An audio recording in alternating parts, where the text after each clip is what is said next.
Why iPhones in India are assembled by women. Bloomberg took a tour of Foxconn's Sri City factory and this is what they saw. From Saratha Rai's story, Josh Foulger, who runs Foxconn's India operations, decided early on to recruit mostly women.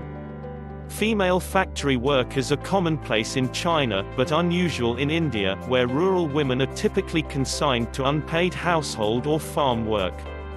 Women in this region weren't even allowed to work at night in factories until the local government and the courts intervened 4 years ago. It was Foulger's mother who planted the idea and persuaded him to give women the opportunity.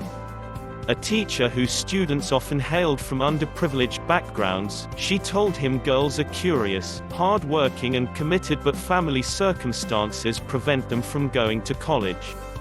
Many are forced to start work early or are pushed into marriage and child-rearing at a young age. Foulger says that because most Indian manufacturers prefer to hire men, it was easy to hit his hiring targets.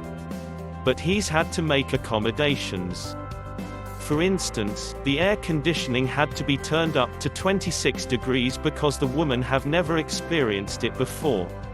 A line manager brought up the issue of sanitary hygiene, and Foulger was initially hesitant. What would be the reaction in their villages, he wondered. Still, he listened and had sanitary pad dispensers installed in the washroom. Foulger also has to pay for extra security for his female recruits and provide buses and dormitory accommodation for those who live far from the factories. But he says it's well worth the extra cost because women work hard and appreciate the chances given to them. Over the years, Foxconn has been criticized for grueling working conditions at its China factories. A string of suicides of young migrant workers earlier this decade shocked the world and prompted the company to create a help hotline, boost pay and install safety netting to discourage jumpers. In August, Foxconn fired 2 executives at a Chinese plant that assembles devices for Amazon after a labor group alleged it slashed wages and flouted laws to help deal with rising U.S. tariffs.